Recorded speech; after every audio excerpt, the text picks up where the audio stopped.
രാഹുൽ ഗാന്ധി പ്രതിപക്ഷ നേതാവും പ്രധാനമന്ത്രിയായി നരേന്ദ്രമോദി ഞായറാഴ്ച വൈകിട്ട് 7:15 സത്യപ്രതിജ്ഞ ചെയ്യും.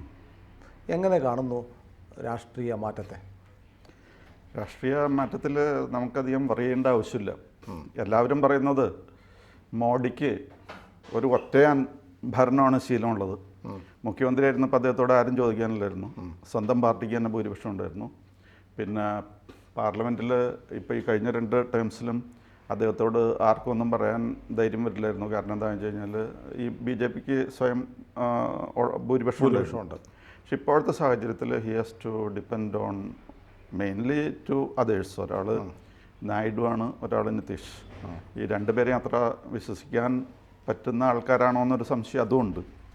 അപ്പോൾ അതുകൊണ്ട് ഈ സാഹചര്യത്തിൽ ഇതുമായിട്ട് ഇണങ്ങിച്ചേർന്ന് പ്രവർത്തിച്ച് ഈ മന്ത്രിസഭയെ മുന്നോട്ട് കൊണ്ടുപോകാനായിട്ട് മോഡിക്ക് കഴിയുമോ എന്ന് പലരും സംശയം പ്രകടിപ്പിച്ചിരുന്നു. അല്ല, മാഷ് ഇത് പറഞ്ഞപ്പോൾ പെട്ടെന്ന് ഞാൻ ഇന്നലെ ടൈംസ് നൗ ചാനലിൽ ഞാൻ കണ്ടു നാബിക കുമാറിൻ്റെ ഷോ. മലയാളത്തിൽ ഒരു മാധ്യമത്തിലും ആ ഷോയുമായി ബന്ധപ്പെട്ട ഒരു ചിത്രം വന്നില്ല. മലയാളത്തിലെ ഒരു ചാനലും കാണിച്ചില്ല. അവർ സബ് ടൈറ്റിൽ ഇട്ട് കാണിച്ചത് നിതീഷ് കുമാർ നരേന്ദ്രമോദിയുടെ പാദം സ്പർശിക്കുന്ന. സത്യത്തിൽ അതൊരു വലിയ മെസ്സേജാണ് അല്ലേ? അതെ അതെ. പക്ഷെ നമ്മുടെ ഒരു മാധ്യമവും കാണിച്ചില്ല. നിതീഷ് കുമാർ, അതേ എനിക്ക് തോന്നുന്നത് മോദിയേക്കാളും പ്രായമുള്ള ആളാണെന്ന് തോന്നുന്നു. അദ്ദേഹം നരേന്ദ്രമോദിയുടെ പാദം തൊട്ടു. അപ്പോൾ എന്നിട്ടാണ് അത് മറച്ചു വെച്ചിട്ടാണ് നമ്മുടെ മാധ്യമങ്ങൾ പറയുന്നത് നിതീഷ് വലിയ പ്രശ്നം ഉണ്ടാക്കും എന്ന് പറയുന്നത് അല്ലേ? അതുപോലെ ചന്ദ്രബാബു നായിഡുവും ഇതേപോലെ തന്നെ മോദിയെ പ്രൈസ് ചെയ്യായിരുന്നു. ഈ പവൻ കല്യാൺ പറഞ്ഞത് എന്നെ ഇന്ത്യൻ പ്രധാനമന്ത്രിയാക്കാമെന്ന് പറഞ്ഞാലും ഞാൻ മോദിയെ വിട്ടിട്ട് പോകില്ല എന്നാണ്. പിന്നെ ചന്ദ്രബാബു നായിഡു കൊടുത്ത ഒരു ചിത്രം പ്രതീകാത്മകമായിരുന്നു എന്ന് ഞാൻ കരുതുന്നു. അതും നമ്മുടെ പത്രമാധ്യമങ്ങളൊന്നും കാണിച്ചിട്ടില്ല. തിരുപ്പതി ബാലാജിയുടെ ഒരു ചിത്രമാണ് മോദിക്ക് കൈമാറിയത്. ഇതാണ് ഞാൻ മനസ്സിലാക്കുന്ന ഒരു പൊളിറ്റിക്കൽ, ഞാൻ മനസ്സിലാക്കിയതല്ല, ഞാൻ നാഷണൽ ചാനലുകളിൽ ടൈംസ് നൗവിൽ കണ്ടത്. പിന്നെ മറ്റൊന്ന് എനിക്ക് തോന്നുന്നത് ഈ NDA മുന്നണിക്ക് 291 സീറ്റുകൾ എന്ന് പറയുന്നത് ഇപ്പോൾ 303 ആയി എന്ന് കേൾക്കുന്നു. ഇൻഡിപെൻഡൻസ് ഒക്കെ ഉൾപ്പെടെ വരുന്നു. അല്ലെങ്കിൽ തന്നെ BJPക്ക് 240 സീറ്റുണ്ട്. സിംഗിൾ ലാർജസ്റ്റ് പാർട്ടി NDAയിലല്ല, ഇന്ത്യയിലെ ഏറ്റവും വലിയ രാഷ്ട്രീയ പാർട്ടി, ഏറ്റവും കൂടുതൽ MPമാരുള്ള രാഷ്ട്രീയ പാർട്ടി JDU, ജനതാദൾ യുണൈറ്റഡ് എന്ന് പറയുന്ന നിതീഷിൻ്റെ പാർട്ടിക്ക് 12 സീറ്റുകളാണ്. ചന്ദ്രബാബു നായിഡുവിന് 16 സീറ്റ്. 16ഉം 12ഉം 28. 291 നിന്ന് കുറച്ചാലും ഇന്ത്യ മുന്നണിക്ക് അധികാരത്തിൽ വരാൻ പറ്റില്ല. NDA തന്നെ ഭരിക്കും. അപ്പോൾ ഇവർ സമ്മർദ്ദതന്ത്രം പ്രയോഗിക്കും എന്ന് പറയുന്നതിൽ എന്താണ് കാരണം? സമ്മർദ്ദതന്ത്രം പ്രയോഗിക്കും എന്ന് അങ്ങനെ പഴയ അനുഭവങ്ങളൊക്കെ വെച്ചിട്ട് പറയണത് ഈ നിതീഷ് എൻ്റെ സ്വഭാവം അറിയാവുന്നവരും അതേപോലെ ഞാൻ പറയുന്നത് പക്ഷെ അതോടെ വർക്ക് ചെയ്യില്ല. കാരണം മറ്റൊന്നുകൂടെയുണ്ട്. ഈ നിതീഷും ചന്ദ്രബാബു നായിഡും NDA വിട്ട് ഇന്ത്യ മുന്നണിയിലേക്ക് പോയി നിൽക്കട്ടെ, അവർക്ക് എത്രാമത്തെ പൊസിഷൻ ആയിരിക്കും കിട്ടുക? കാരണം ഏറ്റവും ഇവരെക്കാൾ കൂടുതൽ സീറ്റ് DMKക്കുണ്ട്, TMCക്കുണ്ട്, അഖിലേഷിനുണ്ട്, കോൺഗ്രസിനുണ്ട്. 4 പ്രധാനപ്പെട്ട പാർട്ടികൾ കഴിഞ്ഞ് മാത്രമേ 5ാമനും 6ാമനും എന്നുള്ള പരിഗണന ഇവർക്ക് കിട്ടത്തുള്ളൂ. അതേസമയം മോദിയുടെ കൂടെ നിന്നാൽ 2ാമനും 3ാമനും എന്നുള്ള പരിഗണന കിട്ടും. അതെ, അത് ഒരു സംശയമില്ല. എവരിതിങ് ഈസ് സങ്കി ഡോറി. അപ്പോൾ ഇത് വെറുതെ ഒരു പ്രൊപ്പഗാൻഡയാണ്.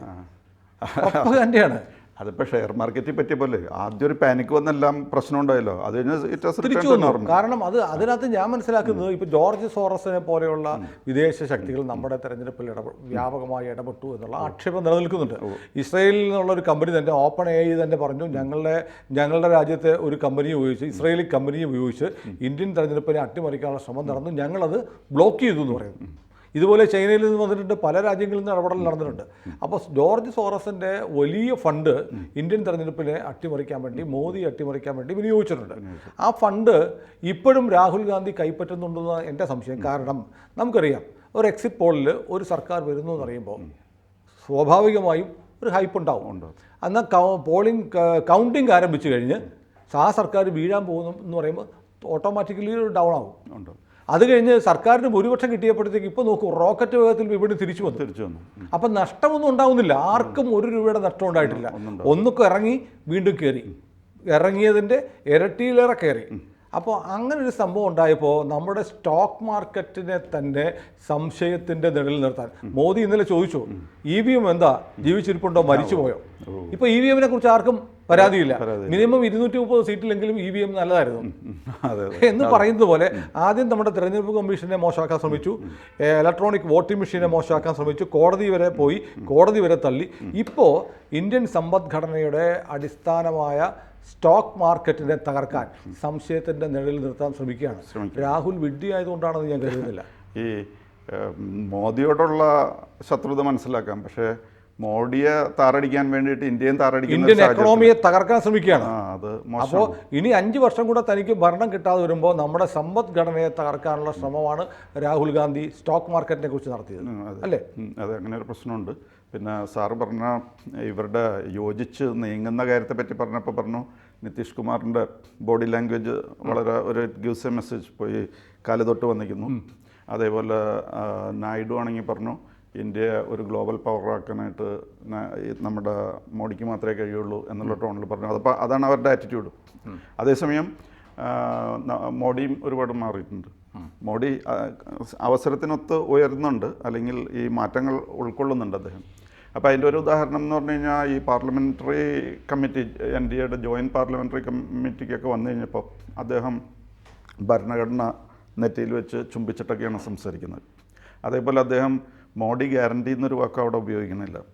അതേപോലെ അത് ഇലക്ഷൻ ക്യാമ്പയിൻ അല്ലേ? അതെ, അതിപ്പോൾ ഇലക്ഷൻ കഴിഞ്ഞു, ഇനിയിപ്പോൾ അത് പറയേണ്ട കാര്യമില്ല.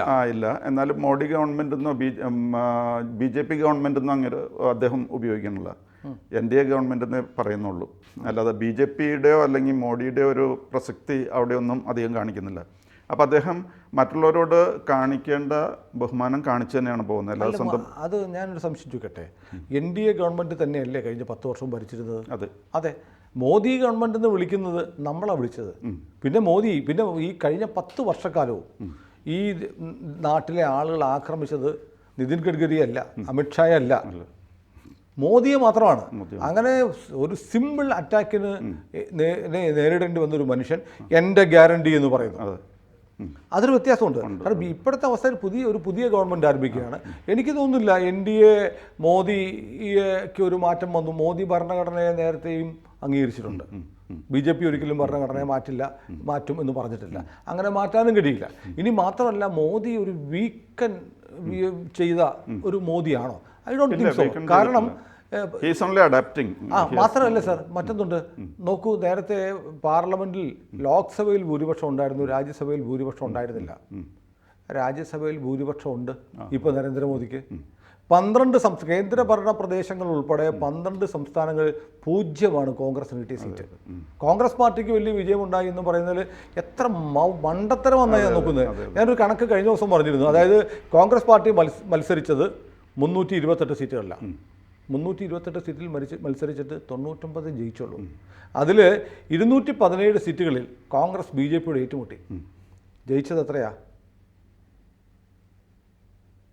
153 സീറ്റിലും BJP ജയിച്ചു. അതായത് 70%. BJPയും കോൺഗ്രസും 217 സീറ്റുകളിൽ ഏറ്റുമുട്ടിയപ്പോൾ 153 ജയിച്ച BJP. ഇന്ത്യയിലെ എല്ലാ സംസ്ഥാനങ്ങളിലും, നോർത്ത് ഈസ്റ്റിലെ ചില സിക്കിം, മണിപ്പൂർ തുടങ്ങിയ സംസ്ഥാനങ്ങൾ ഒഴിച്ചാൽ ബാക്കി എല്ലായിടത്തും BJPക്ക് എംപിമാരുണ്ട്. അതേപോലെ സാറ് പറഞ്ഞ കൂട്ടത്തിൽ വേറൊരു ശ്രദ്ധേയമായ കാര്യം എന്താണെന്ന് വെച്ച് കഴിഞ്ഞാൽ, മോഡി നായിഡുവിനെയും അതേപോലെ നിതീഷിനെയും ഈക്വൽ ഇമ്പോർട്ടൻസ് കൊടുത്ത് അവിടെ ആ വേദിയിൽ വിളിച്ച് ഇരുത്തി ആദരിച്ചാണ് അവിടെ അവരുമായിട്ട് പെരുമാറുന്നത്. അതും ഞാൻ കണ്ടസ്റ്റ് ചെയ്യും. കാരണം കഴിഞ്ഞ 2 പ്രാവശ്യവും മോദി ഈ പറഞ്ഞതുപോലെ NDA യോഗങ്ങളിൽ ഘടകകക്ഷികൾക്കൊപ്പമാണ് ഇരുത്തിയത്. BJPയുടെ പാർട്ടി യോഗങ്ങളിലും ക്യാബിനറ്റിൻ്റെ യോഗങ്ങളും വരുമ്പോഴുമാണ് മോദിയുടെ തൊട്ടടുത്ത് അമിത്ഷാ ഇരിക്കാറുള്ളത്. NDAയുടെ മീറ്റിങ്ങുകളിൽ ഘടകകക്ഷി നേതാക്കന്മാർക്ക് ഇന്ന് സ്ഥാനം ഉണ്ടായിരുന്നു സാർ. അത് മറച്ചു വെച്ചിട്ട് പറയുകയാണ്. ഞാൻ അങ്ങനെ പറയുള്ളൂ. പിന്നെ ഇവർ പറയുന്ന ഒരു സാധനമുണ്ടേ, ഇപ്പോൾ പറഞ്ഞ ശ്രീരാമനെ വിട്ടു ജഗന്നാഥനെയാണ് പറയുന്നത്.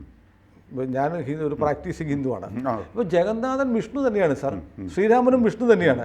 ഇപ്പോൾ എന്താണ്, രാമൻ്റെ അയോധ്യ പൂർത്തീകരിച്ചു കഴിഞ്ഞു. ഒഡീഷ ജഗന്നാഥൻ, ഒഡീഷയുടെ ചരിത്രത്തിൽ ആദ്യമായി BJPയുടെ സർക്കാർ വരികയാണ്. First time. അത് നമുക്ക് ഇമാജിൻ ചെയ്യാൻ പറ്റാത്ത കാര്യം. 24 വർഷം അടുപ്പിച്ച് ഭരിച്ച ഒരാള് തൂത്തുവാരി എറിഞ്ഞിട്ട് BJP സ്വാതന്ത്ര്യലബ്ധിക്ക് ശേഷം ആദ്യമായി അല്ലെങ്കിൽ BJPയുടെ ഫോർമേഷന് ശേഷം ആദ്യമായി ഒഡീഷയിൽ സർക്കാർ വരികയാണ്. ഒഡീഷയിലെ നമ്പർ ഈസ് വെരി ഇമ്പോർട്ടൻറ്റ് അല്ലേ ഈ സർക്കാർ. അപ്പോൾ അതുകൊണ്ട് ജഗന്നാഥനെ വിളിക്കുന്നത് ശ്രീരാമനെ തന്നെയാണ് വിളിക്കുന്നത്. അത് ഒഡീഷ ഏകദേശം അങ്ങോട്ട് തൂത്തുവാരി കൊണ്ടുപോയി. പാവം 24 വർഷം അധികാരത്തിലിരുന്ന. പക്ഷേ അദ്ദേഹം മോദിയുടെ ഇവർ രണ്ടും വലിയ സൗഹൃദമാണ്. അതെ സൗഹൃദമായിരുന്നു. പക്ഷേ ഈ ഇലക്ഷനിൽ അല്പം പക്ഷേ വളരെ ആരോഗ്യകരമായ മത്സരമാണ്. കാരണം ഞാൻ ഒരു ഇംഗ്ലീഷ് പത്രത്തിൽ നവീൻ പട്നായിക്കിൻ്റെ ഇൻ്റർവ്യൂ കണ്ടിരുന്നു. നവീനോട് മാധ്യമ പ്രവർത്തകർ ചോദിക്കുന്നു, മോദി നിങ്ങളെ അറ്റാക്ക് ചെയ്തിട്ടുണ്ടല്ലോ, അത് രാഷ്ട്രീയമല്ലേ, we are very good friends എന്നാ പറഞ്ഞത്. അത്രയും ആരോഗ്യകരമായ ബന്ധമുള്ളവരാണ്.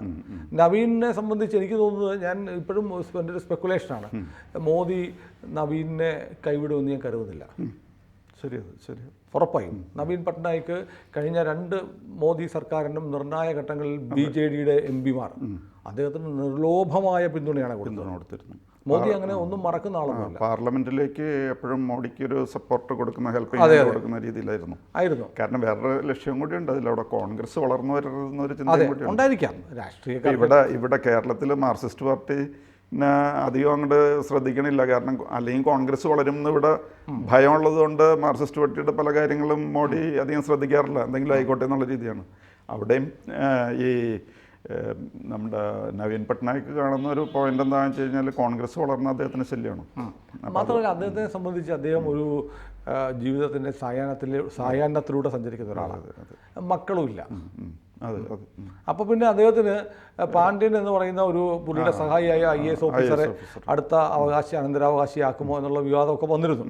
പക്ഷേ എന്തായാലും അദ്ദേഹത്തെ സംബന്ധിച്ച് അദ്ദേഹത്തിന് നിരാശപ്പെടാൻ ഒന്നും ഉണ്ടാവും തോന്നില്ല. ചിലപ്പോൾ കേന്ദ്ര സർക്കാരിൽ അല്ലെങ്കിൽ ഈ രാജ്യത്ത് തന്നെ ഒരു പ്രധാനപ്പെട്ട പദവിയിലേക്ക് നവീൻ പട്നായിക് ഭാവിയിൽ വന്നേക്കാം പറയാൻ പറ്റില്ല. പിന്നെ വേറൊരു കാര്യം എന്താണെന്ന് വെച്ച് കഴിഞ്ഞാൽ, ഈ ഇവിടെ മോഡി കാര്യം സർവശക്തനായിട്ടാണ് മുഖ്യമന്ത്രിയും പ്രധാനമന്ത്രിയൊക്കെ ആയിരുന്നു, വേറെ ആരെയും ആശ്രയിക്കേണ്ട. പക്ഷേ അതിനു മുമ്പ് BJP ഇവിടെ ഭരിക്കുമ്പോഴും വാജ്പേയി ഭരിക്കുമ്പോഴും മറ്റുള്ളവരെ ആശ്രയിക്കേണ്ട ഒരു സാഹചര്യം ഉണ്ടായിരുന്നു. ഇപ്പോൾ അതിൻ്റെ ആവശ്യമില്ല. ഇപ്പോൾ അതിൻ്റെ ആവശ്യമില്ല, അത്രയും ബുദ്ധിമുട്ടൊന്നുമില്ല. അപ്പോൾ അതുകൊണ്ട് these are obstacles that Modi can easily circumvent. ഒരു പ്രശ്നമില്ല, അത് ക്രോസ് ചെയ്യും. ഇതിപ്പോൾ ഒരു നാരേറ്റീവ് ഇങ്ങനെ ഉണ്ടാക്കുകയാണ്, മോദി വീക്കൻ ആയി, ക്ഷീണിച്ചു, ദുർബലനായ മോദിയാണ്, വെറുതെ പറയുന്നത്. അതെ, മോഡിയെ പറ്റി പറഞ്ഞതിലൊന്നും ഒരു കഥയില്ല. കാരണം എന്താണെന്ന് വെച്ച് കഴിഞ്ഞാൽ, നമ്മുടെ ഇന്ത്യൻ ടീമിലെ ക്രിക്കറ്റ് കളിക്കുമ്പോൾ ഇന്ത്യൻ ടീമിലെ പ്ലെയേഴ്സൊക്കെ നിസ്സാരമായിട്ട് ഔട്ടായാലും ആർക്കൊരു കുഴപ്പമില്ല. പക്ഷേ ടെണ്ടുൽക്കർ 97 എടുത്ത് ഔട്ടായി കഴിഞ്ഞാൽ ആൾക്കാർക്ക് തൃപ്തിയില്ല. സെഞ്ചുറി അടിച്ചില്ല എന്നുള്ളത് അതുപോലത്തെ ഒരു കംപ്ലൈൻറ്റ് മാത്രമാണ്. അല്ല, ഇതൊരു ക്യാമ്പയിൻ്റെ ഭാഗമാണ്, ഓരോ ഓർക്കസ്ട്രേറ്റ് ചെയ്യുന്ന ഒരു സാധനമാണ്. തോറ്റുപോയല്ലോ, തോറ്റതിൻ്റെ ജാള്യത മറച്ചു വെക്കണം. അതുകൊണ്ട് എൻ്റെ ശത്രുവും ക്ഷീണിച്ചു, ഞാൻ മാത്രമല്ല, ശത്രുവിൻ്റെ ക്ഷീണത്തെക്കുറിച്ച് വിളിച്ചു പറയുക. പക്ഷേ BJP ഭയങ്കരമായിട്ട് സൈലൻ്റ് ആണ്. BJP ഇതിനൊന്നും കൗണ്ടർ ചെയ്യുന്നില്ല. എനിക്ക് തോന്നുന്നു, ഞാൻ മനസ്സിലാക്കുന്നത് BJPയുടെ ഒരു സ്വഭാവം വെച്ച് ഇവരിങ്ങനെ ആഘോഷിച്ച് നടക്കും. അതൊരു സ്വഭാവ വിശേഷമാണ് അവരുടെ സ്വഭാവം വെച്ച്. ആ കൗണ്ടിങ് ഡേയിൽ മുതൽ അവർ അടുത്ത 5 വർഷത്തേക്കുള്ള സ്ട്രാറ്റജി ഉണ്ടാവും. അതേപോലെ BJPക്ക് എത്ര ഗ്ലോറിയസ് വിക്ടറി വന്നാലും മറ്റുള്ളവരെ പരിഹസിക്കാറില്ല അവർ. അതേപോലെ പരാജയം വന്നു കഴിഞ്ഞാൽ അവർ സമ്മതിക്കും.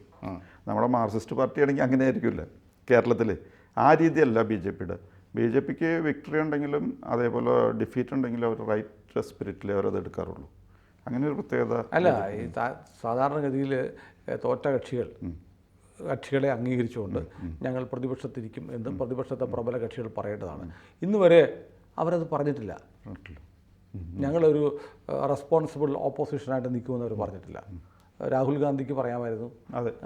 നിശ്ചയമായും പറയേണ്ടതാണ്. അതെ, അത് മാത്രമല്ല, അവർക്കിപ്പോൾ ആകെ 99 സീറ്റ്സല്ലേ കിട്ടിയിട്ടുള്ളൂ. അപ്പോൾ അവർക്ക് ഇപ്പോഴും BJPക്ക് ഒരു ത്രട്ടാകാവുന്ന ഒരു സാഹചര്യമൊന്നുമില്ല. അല്ല, ഇന്ത്യയിൽ മധ്യപ്രദേശ്, ഡൽഹി, ഉത്തരാഖണ്ഡ്, ഹിമാചൽ പ്രദേശ്, അരുണാചൽ പ്രദേശ്, ത്രിപുര, സിക്കിം, ആന്ധ്രാപ്രദേശ്, മിസോറാം, ആൻഡമാൻ, ലഡാക്ക്, ദാദ്ര നാഗർ ഹവേലി, ഇത്രയും സ്ഥലങ്ങളിൽ 0 കോൺഗ്രസിൻ്റെ ബാസ്ക്കറ്റിലുള്ളത്. BJPക്കോ ഇന്ത്യയിലെ എല്ലാ സ്റ്റേറ്റുകളിലും, നോർത്ത് ഈസ്റ്റിലെ സിക്കിമും മണിപ്പൂരും ഒഴിച്ചാൽ എല്ലാ സ്റ്റേറ്റുകളിലും BJPക്ക് അഭിമാനമുണ്ട്. ഇപ്പോൾ BJP ഒരു പാൻ ഇന്ത്യ പാർട്ടി എല്ലാ അർത്ഥത്തിലും. കോൺഗ്രസ് ഇപ്പോഴും ആയിട്ടില്ല. കോൺഗ്രസ് 0 ആയിട്ടുള്ള സ്റ്റേറ്റുകളുടെ ലിസ്റ്റാണ് ഞാൻ വായിച്ചത്. അപ്പോൾ മോദി മാറി എന്നുള്ളത്, മോദി മാറണം എന്നുള്ള ഇവരുടെ ഒരു വൈൽഡായിട്ടുള്ള ഡ്രീമാണ്. അത്രേ ഉള്ളൂ.